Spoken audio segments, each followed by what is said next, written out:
Dr. Kara Odom Walker, Secretary of the Delaware Department of Health and Social Services, joined Governor John Carney on Thursday as he signed House Joint Resolution 7, granting authority to DHSS to establish a health care spending benchmark for Delaware with a growth rate linked to the overall economy of the state. Now you know I just like to learn and have lots more to learn. Thank you, Dave, so much for your words and for hosting this ceremony in this beautiful space. It's so important to have St. Francis Life here. You show what innovation in healthcare can look like and what it means to patients and families.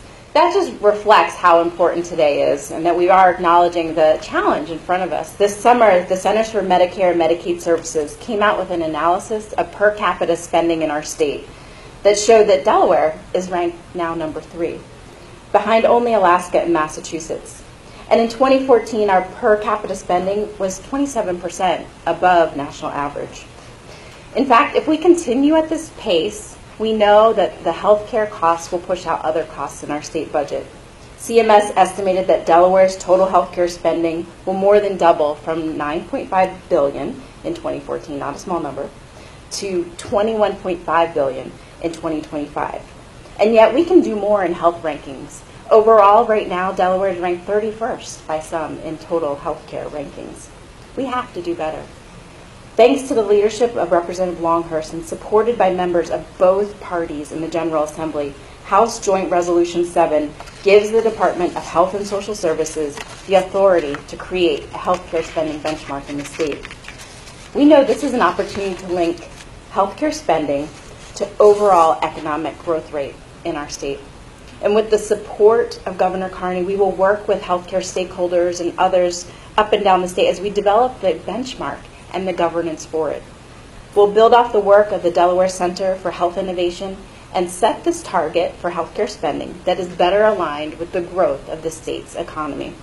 This benchmark will help us embrace the concept that we should be paying for value and not just volume. We should be paying for quality and not just visits. This makes sense. We want to reward providers for providing better health in our state and keeping people healthy. For consumers, the healthcare benchmark means increased transparency around quality and health outcomes. There's no question that all of us want to achieve our own personal optimal health, and that benchmark will offer a step in that direction.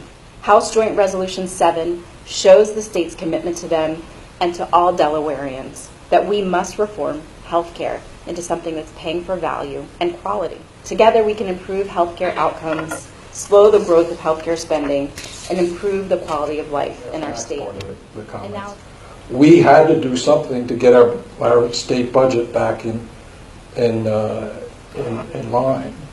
The biggest driver on the expense side was healthcare costs by a lot. You can't grow your revenue, Greg, at 2% a year or less and have your healthcare expenses grow at 6 or 7 or more times a year or more.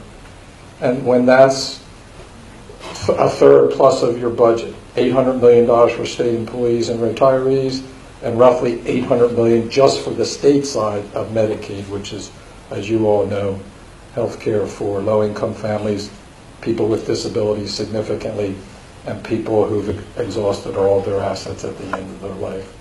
So I'm going to sign this resolution in a minute, and I want to thank everybody in this room who's going to make it work. The reality is,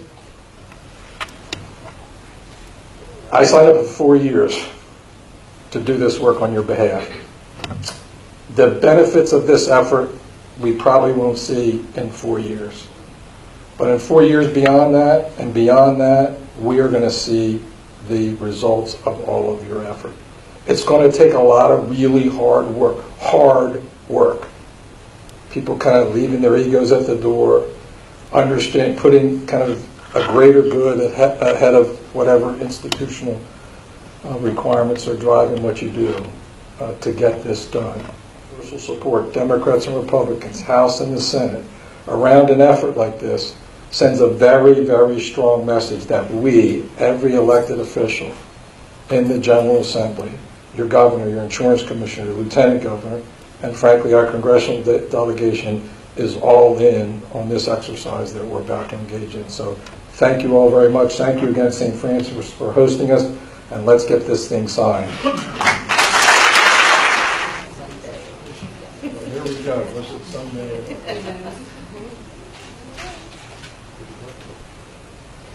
The time is hard to sign your name with 7 pencil pens or whatever.